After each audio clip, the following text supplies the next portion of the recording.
Bonjour, bonjour Bandeko, bonjour Congolais et si kanyo surtout Bozali. Bonne année 2022. Année Oyo ezala vraiment année moko ya kitoko pour na Congolais nyonso. Année ya réussite, ya paix, ya joie, ya bolingo, ya kimia, ya makambo nyonso surtout Nzambe a pambola biso surtout Congolais et si kanyo surtout tozali na mokili. Bon. Na yelelo ngai zanga ndeko na bino Sandra Mushali. Ça fait quand même moi longtemps depuis la salle vidéo. Donc, Lelo Naye, juste dans le cadre du ministère de la libération intellectuelle. Naye, pour na bakisa moi et l'eau qu'on a makambo et tout tambola mikolo na ba réseaux sociaux. Pour na ngai naye awate pour na makambo ya privé ya batu. Naye awa mingi pour na solo la pour na partager moi pensée nanga na makambo oyo ezoleka na basali ya Nzambe ya biso ba Congolais. Mikolo yo nga personnellement nazomona que basali ebele ba Congolais ba kominde ko diviser bato. Normalement basali ya Nzambe il faut bazala bato oyo bazo réunir bato, bazo sangisa bato, bazo aider population, bazo aider ba individu, bazo aider ba famille, bazo aider bato surtout au bazana besoin ya aide. Mais lelo tozo mona basali ebele ba Congolais bazo apporter moi division na kati ya communauté, bazo peut apporter moi confusion moko spirituelle na mitu ya batu. Donc en tant que mutu na mokili na ba pensée oyo naza nango mutu surtout azala nango na moni que eza pe devoir nangai en tant que congolaise na ya na partager moi pensée nanga par rapport à makambo ndenge ezoleka na basali na biso basali ya ba Congolais na Congo comme pe na dépendre ya Congo.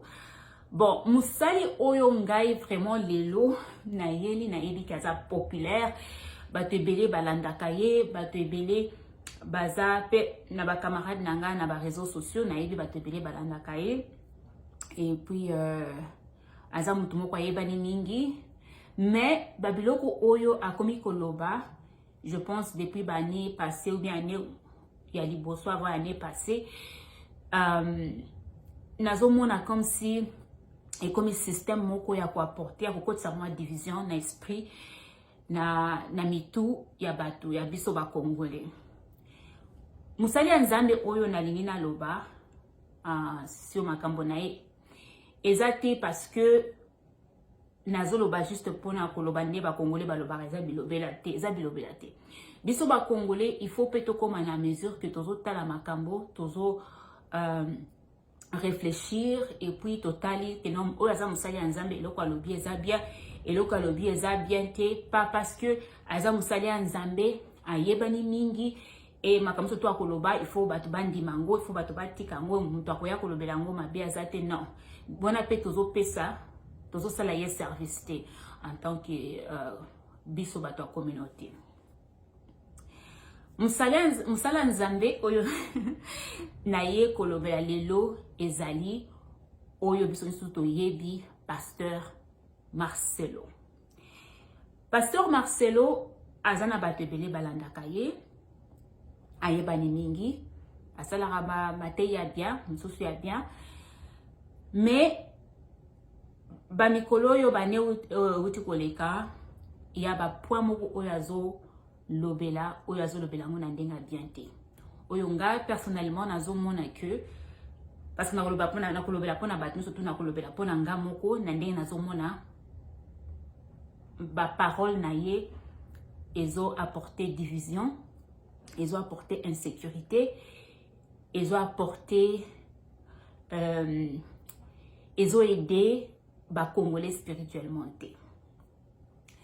Nalingi na lobela point oya lobela ki d'abord ya liboso ezalaki que ba catholique Pasteur Marcelo lobi ba catholique bato basambela ba catholique riba okende na faire quelque chose comme ça. Et c'est vraiment triste comme on a que musali ya Nzambe munene lokola Pasteur Marcelo ndinga zawana aloba liboso ya bato ebele oyo balandaka ye na bato mosusu pe oyo balandaka ye te me bakoyoka ngo ke bato surtout basambelaka na église basambelaka na église catholique baokende en faire bien quelque chose de genre. Nazolobela ngo pourquoi? Parce que d'abord il faut te reconnaître que église catholique est comme église mère. Bien sûr, vous surtout église catholique comme institution eza eloko moko oyo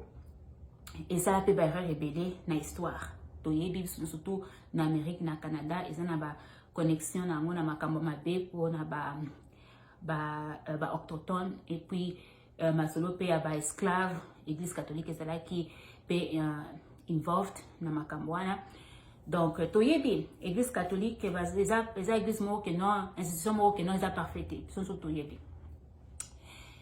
Mais il faut te reconnaître que eza église lelo que oyo soki ezalaka te soki institution wana etikala jamais kozala lelo ata ba parcelle ba pasteur Marcelo balinga bazala te. Eza partir ya église catholique ke ba église nyonso tout oyo toyebi lelo et créama bien salama. Eza partir ya église catholique que ba pasteur ebele lelo ba koma komi benga ki baza ba pasteur. Donc eza quand même église moko oyo et encadra bato ebele et binisa bato ebele et binisa pe ba église ebele. Donc lelo koloba que bato basambela na église catholique ba okenda na faire bien nini. C'est comme si na côté mususu azo s'inclure payer moko parce que na tokoloba te que pasteur lelo na yebi passé na été mais quelque part ezala yete ezala peut-être parent na yeza peut-être koko na motu moko na famille na ye baleka pe na église catholique. Donc lelo ba ozala te que non mutu surtout aleka na église catholique ou bien aza toujours na église catholique a aucun affaire. Wana ezali ko apporter trouble spirituel na bandini comme pe na bato mususu oyo bakendaka peut-être na église catholique ou bien bato mususu oyo baza peut-être na bango na ba croyance na bango mususu. Donc il faut couper sa raison au lieu ko bimisa ndenge wana couper sa peut-être raison mususu ou bien ko expliquer loko nini olingi bato balanda bien soit ko bengisa bato que non tozana besoin bandini boya na église na biso bokende l'église wana te koloba couper sa raison na yo pourquoi église catholique eza bien te que koloba ke bato ba okende na affaire wana eza vraiment solidité.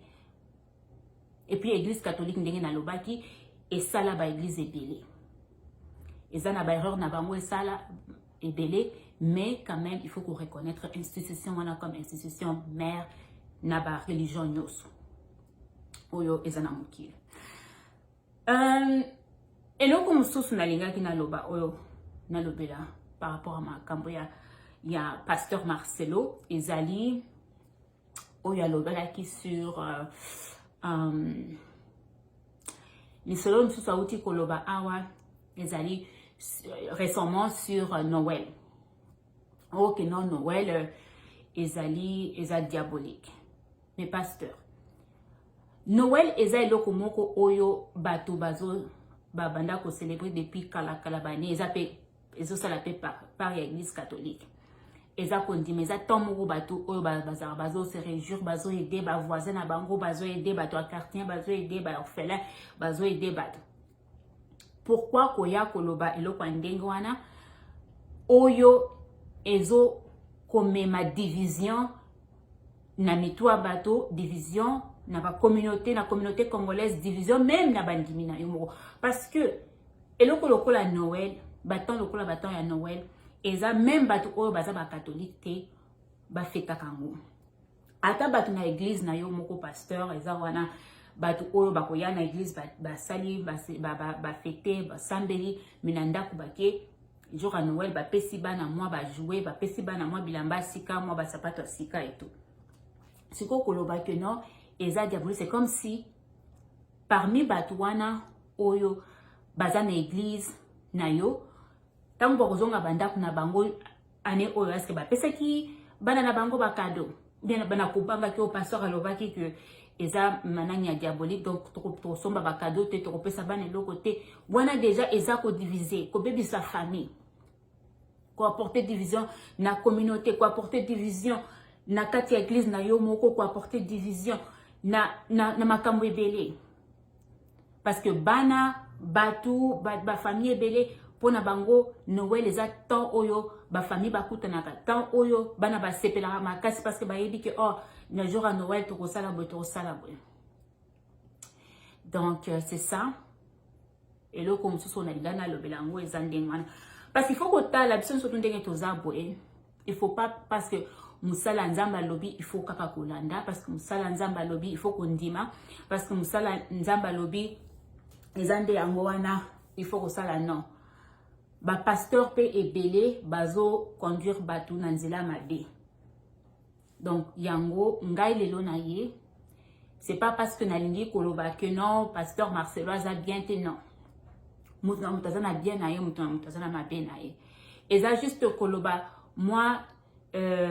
ko idée nanga, moi pensée nanga, moi réflexion nanga na makambo oyo pasteur Marcelo akomi koloba mikolo yo.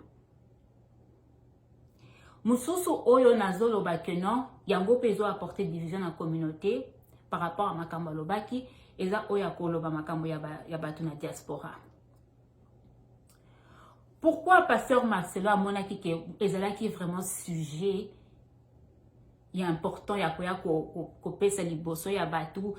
mususu balanda comme batu mususu balaba que non atara matei na français batu mususu pe ba français mususu balanda kai. Et la migration peut-être bakou koyo kama kamboana bakou komona kyo ba congolais basala boye. Est-ce que c'est vraiment nécessaire?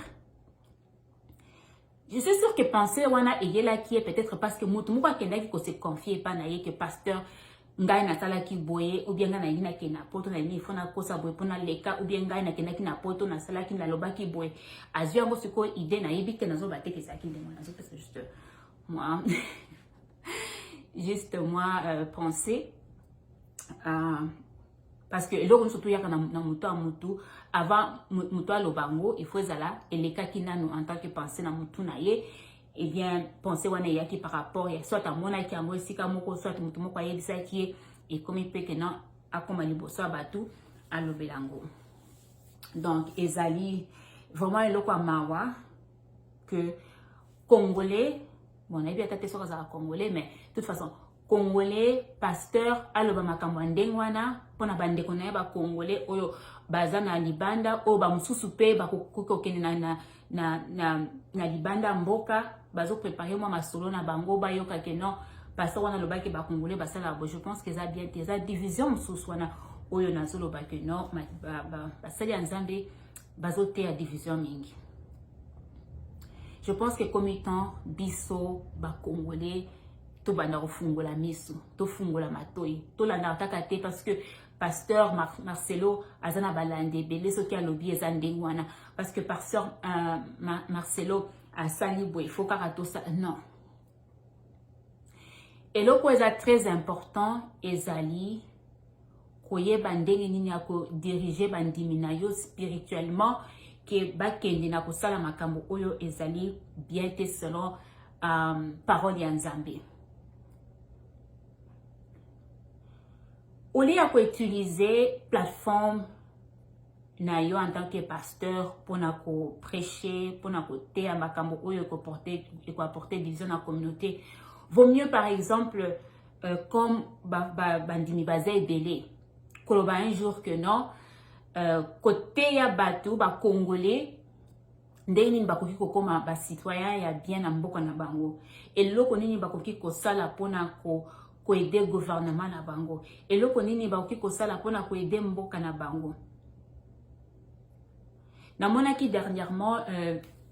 vidéo na ba photo moko ya bandeko moko ba politicien na Congo bakendaki sika moko ezalaki tellement salité ba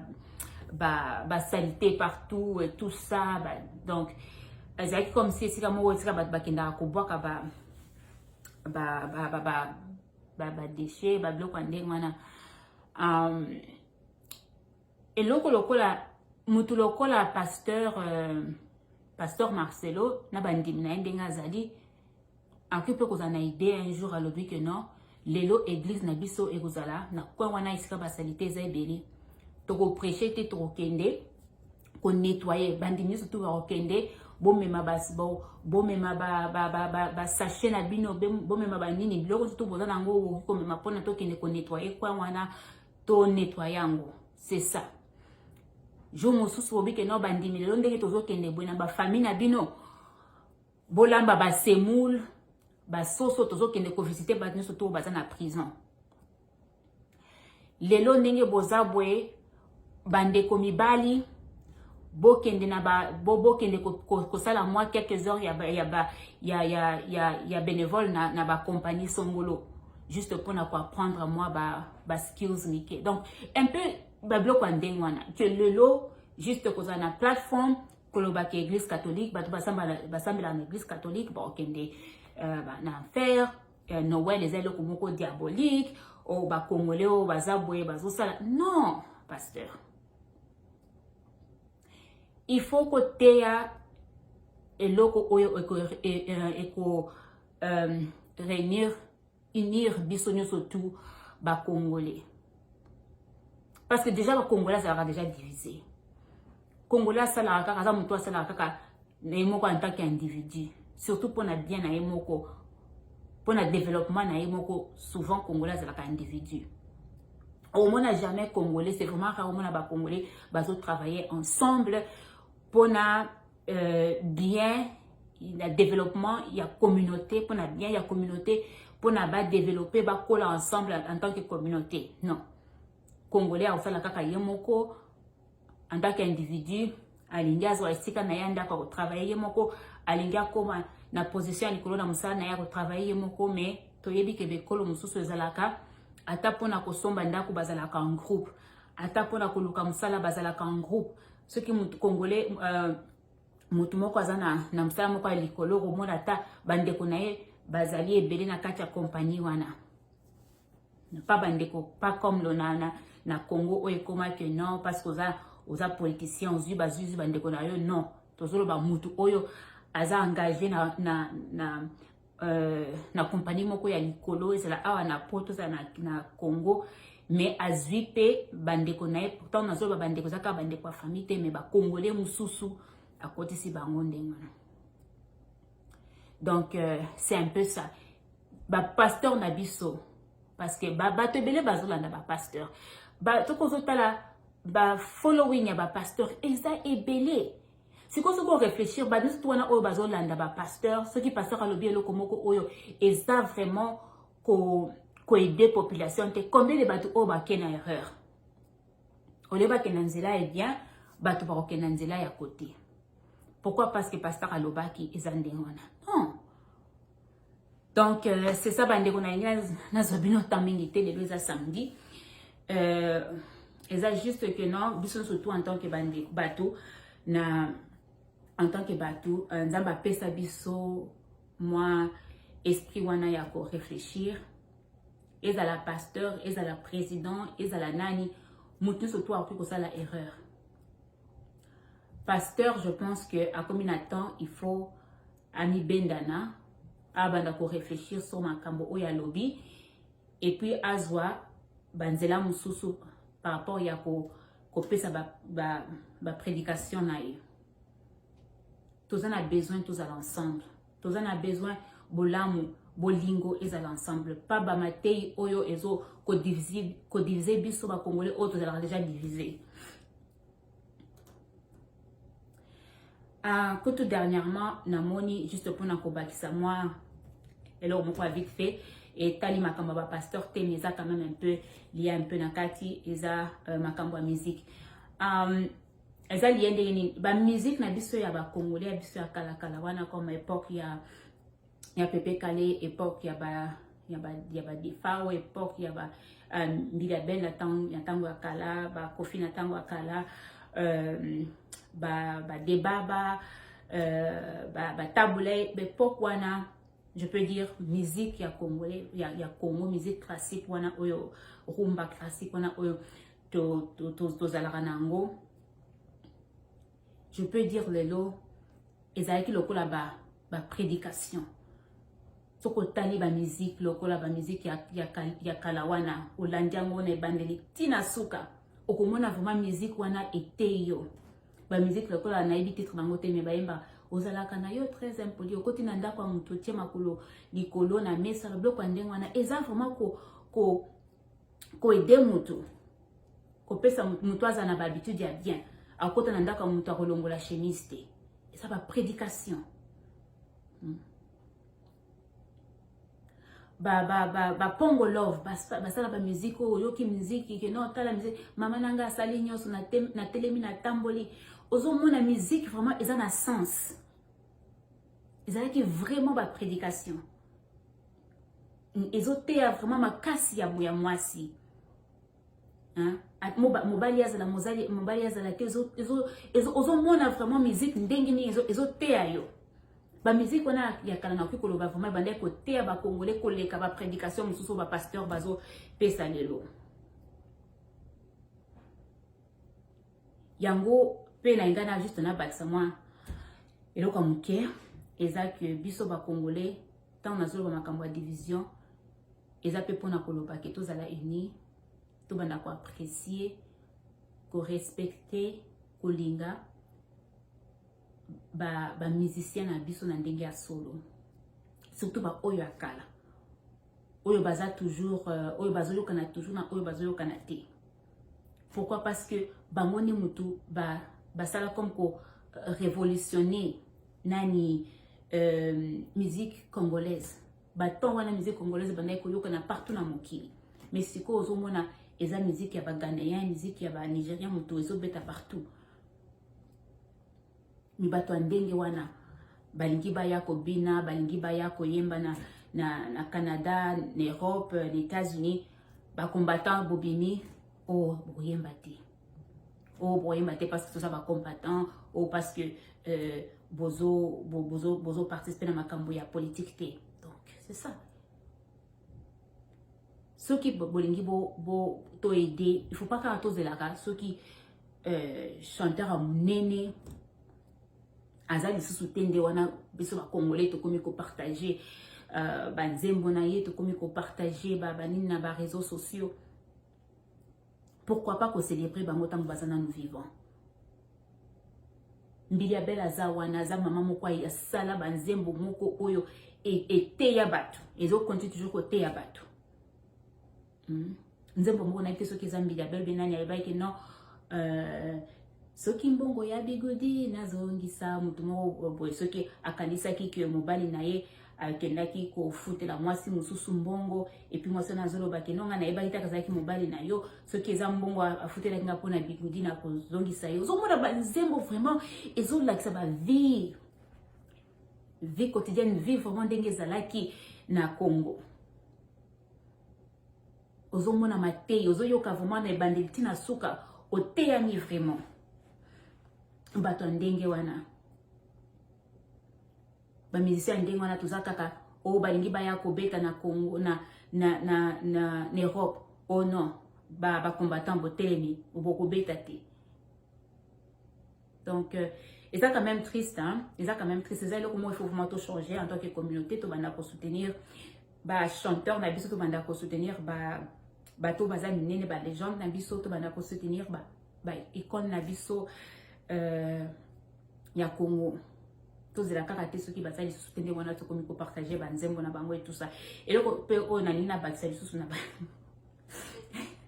na bakisi mingi et loko susu pe na nina bakisa ezali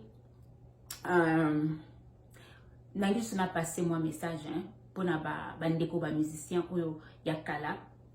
surtout parce que oya sika ba Inos Bi ba jeune ba Kofi ba wera banani ba yebi déjà si ba kota na système ya siko o baza partout na ba Instagram na ba YouTube na ba nini bazali